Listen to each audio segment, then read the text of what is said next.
Educational channel విద్యా ఉద్యోగ సమాచారానికి స్వాగతం. డైలీ జీకే అండ్ కరెంట్ అఫైర్స్లో ఇవాళ 244 వీడియో. ఈరోజు కూడా చాలా ముఖ్యమైన లేటెస్ట్ కరెంట్ అఫైర్స్ 10 బిట్స్ అయితే మనం డిస్కస్ చేయబోతున్నాం.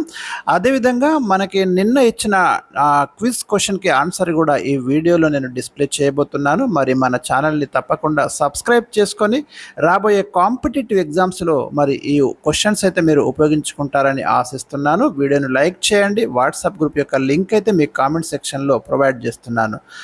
నిన్నటి మనకి క్వశ్చన్ చూస్తే ఒకసారి ఇక్కడ నేను ఇవ్వలేదు, కానీ మీకు చెప్తాను.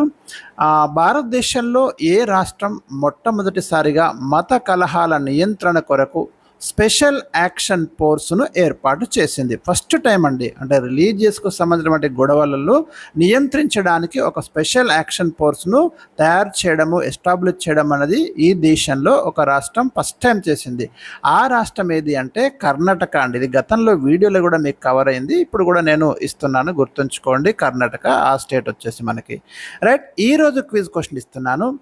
ఎయిర్ ఇండియాను టాటా గ్రూప్ భారత ప్రభుత్వం నుండి ఎప్పుడు తన ఆధీనంలోకి తీసుకుంది? దీనికి ఆన్సర్ అయితే మీరు చేయండి, కామెంట్ సెక్షన్లో తెలియజేయండి. మరి ఈరోజు లేటెస్ట్ క్వశ్చన్స్లోకి వెళ్దాం. క్వశ్చన్ నెంబర్ 1, జూన్ 12, 2025 అహ్మదాబాద్లోని సర్దార్ వల్లభాయ్ పటేల్ అంతర్జాతీయ విమానాశ్రయం సమీపంలో ప్రమాదానికి గురైన ఎయిర్ ఇండియా విమానం ఏది? ఒక పెద్ద విమాన దుర్ఘటన జరిగిందండి భారతదేశ చరిత్రలో. మరి దాదాపు 260 మందికి పైగా చనిపోవడం అనేది జరిగింది. ఈ ఇంటర్నేషనల్ ఎయిర్పోర్ట్ ఏదైతే ఉందో మీకు సర్దార్ వల్లభాయ్ పటేల్, ఇది కూడా గుర్తుంచుకోండి, ఇది అహ్మదాబాద్లో ఉందండి. ఈ లొకేషన్ కూడా అడగొచ్చు. సో ఇక ఆ ప్రమాదానికి గురైన ఫ్లైట్ వచ్చేసి మనకి బోయింగ్ 787-8 డ్రీమ్ లైనర్ నమూనా. ఆ ఫ్లైట్ నెంబర్ వచ్చేసి మనకు చూడండి ఇక్కడ AI-171 అండి. ఇది దాని యొక్క నెంబర్. ఇక్కడ ఎట్లాగైనా ప్రశ్న అడగొచ్చండి, చాలా చాలా ఇంపార్టెంట్. ఇది ఎప్పుడైనా గుర్తుంచుకోండి. డేటు, నెంబరు, మోడల్ ఇవన్నీ కూడా అడుగుతాడు మనకి. ఎయిర్ ఇండియాకి చెందింది. ప్రస్తుతం దీన్ని టాటా గ్రూప్ నిర్వహిస్తుంది. క్వశ్చన్ నెంబర్, ఇది ఎక్కడికి వెళ్ళాల్సి ఉంది? ఇది లండన్లోని గాట్విక్ ఎయిర్పోర్ట్కి అయితే వెళ్ళాల్సి ఉంది. క్వశ్చన్ నెంబర్ 2, 2025 జూన్ 13న ఇజ్రాయెల్ ఇరాన్పై ఏ పేరుతో దాడులు చేసింది? ఇజ్రాయెల్ ఇరాన్ మీద ఒక కని విని ఎరగని దాడిని అయితే చేయడం జరిగింది. చాలా అంటే అటాక్ చేసి పెద్ద మొత్తంలో ఇరాన్కి నష్టం కలిగించింది. ఆ ఆపరేషన్కి ఇజ్రాయెల్ పెట్టిన పేరు ఆపరేషన్ రైజింగ్ లయన్ అండి. వెరీ వెరీ ఇంపార్టెంట్ బిట్ అండి ఇది. మనకి ఇంకా ఈ వీడియో చేస్తున్న సమయానికైతే ఇరాన్కి ఇజ్రాయెల్కి మధ్య ఒక భీకరమైన పోరైతే జరుగుతుంది. సో మరి ఆ ఆపరేషన్కి ఇజ్రాయెల్ పెట్టుకున్న పేరు ఆపరేషన్ రైజింగ్ లయన్, గుర్తుంచుకోండి. ఇరాన్లోని నటాంజ్ యురేనియం శుద్ధి కేంద్రం మీద కూడా అటాక్ చేయడం జరిగింది. ఈ నటాంజ్ యురేనియం శుద్ధి కేంద్రం గురించి ప్రశ్న రావచ్చండి. ఇది ఇస్పాహాన్ ప్రావిన్స్లో ఉందండి ఈ యురేనియం శుద్ధి కేంద్రం. అంటే ఇరాన్ అణుబాంబును తయారు చేస్తున్నది అనే ఉద్దేశంతో ఇజ్రాయెల్ అయితే మరి అణుబాంబును తయారు చేయకుండా అడ్డుకుంటామని అటాక్ చేయడం జరిగింది. ఓవైపు అమెరికా కూడా ఇరాన్ను తీవ్రంగా హెచ్చరిస్తుంది. సో ఈ కాన్ఫ్లిక్ట్ అంతా కూడా మనకు పశ్చిమాసియాలో ఇవాళ మరి ఒక భీకరమైన పరిస్థితి మనకు కనిపిస్తున్నది. క్వశ్చన్ నెంబర్ 3, అమెరికా అధ్యక్షుడు డొనాల్డ్ ట్రంప్నకు చెందిన సోషల్ మీడియా నెట్వర్క్ ఏది? ఇది ట్రూత్ సోషల్ అండి.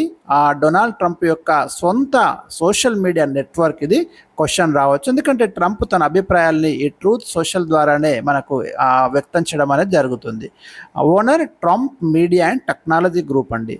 ఇది 2021లో ఏర్పాటు చేయబడింది. Question number 4, Islamic republic news ఏ దేశానికి చెందిన అధికారిక వార్తా సంస్థ? న్యూస్ ఏజెన్సీ అంటాం కదా మన ఇండియాలో పీటీఐ లాగో, ఇస్లామిక్ రిపబ్లిక్ న్యూస్ అనేది ఏ దేశానికి చెందిన న్యూస్ ఏజెన్సీ అనేది ఇక్కడ ప్రశ్న అండి. రైట్ ఆన్సర్ వచ్చేసి మనకు ఇరాన్కు చెందినటువంటి అధికారిక వార్తా సంస్థ పేరే ఇస్లామిక్ రిపబ్లిక్ న్యూస్ అండి.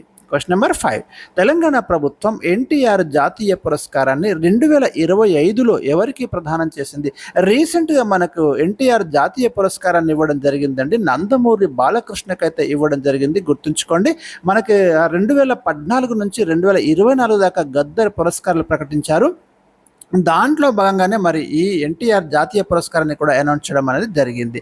1996లో ఈ పురస్కారాన్ని ఏర్పాటు చేశారు. తెలంగాణ రాష్ట్రంలో మాత్రం ఇది తొలి పురస్కారం. క్వశ్చన్ నెంబర్ 6, 51వ G7 శిఖరాగ్ర సదస్సు వేదిక ఏది? రైట్, ఇది కెనడాలో జరుగుతుందండి, కనానస్కిస్లో. ఇది గుర్తుంచుకోండి, కనానస్కిస్ ఇది సిటీ పేరు. అక్కడ మనకు జరుగుతుంది G7 శిఖరాగ్ర సదస్సు. చాలా ముఖ్యమైన సమ్మిట్ అండి, ఖచ్చితంగా ప్రశ్న వస్తుంది, మీరు గుర్తుంచుకోండి. 2025 జూన్ 15 నుంచి 17 మధ్య ఈ సదస్సును నిర్వహిస్తున్నారు. అంటే ఈ వీడియో చేస్తున్న సమయానికి సదస్సు అనేది అక్కడ జరుగుతుంది. భారతదేశ ప్రధానమంత్రి కూడా మరి ఈ సమ్మిట్కి అటెండ్ కావడానికి అయితే వెళ్ళడం జరిగింది. ఇక G7లో ఉన్న కంట్రీస్ వచ్చేసి మనకు America, Canada, Britain, France, Germany, Italy, Japan. గుర్తుంచుకోండి. క్వశ్చన్ నెంబర్ 7, ఐమేక్ విస్తరించండి. ఇంపార్టెంట్ అబ్రివేషన్ అండి ఇది. ఐమేక్ అనేది మనకు India, Middle East, Europe economic corridor అంటాం. ఇండియా నుంచి మధ్యప్రాచ్యాన్ని కలుపుతూ యూరోప్ వరకు ఏదైతే ఒక ఆర్థిక నడవ అంటాం కదా, ఇప్పుడు చైనా కూడా ఇలాంటి ఒక ఆర్థిక నడవను మనకి నిర్మిస్తున్నది. సో ఇండియా కూడా అట్లా ఇండియా, మిడిల్ ఈస్ట్, యూరోప్ను కలుపుతూ ఒక ఎకనామిక్ కారిడార్ను ఏర్పాటు చేస్తుంది. దీన్నే మనం ఏమంటామంటే ఐమేక్ అంటామండి. ఇది గతంలో కూడా ఒక ప్రీవియస్ క్వశ్చన్ అడగడం జరిగింది. డెఫినెట్గా మనమైతే ఎక్స్పెక్ట్ చేయొచ్చు క్వశ్చన్. క్వశ్చన్ నెంబర్ 8, ప్రపంచ బాక్సింగ్ కప్లో స్వర్ణం గెలిచిన మొట్టమొదటి భారతీయ బాక్సర్గా ఇటీవల ఎవరు చరిత్ర సృష్టించారు?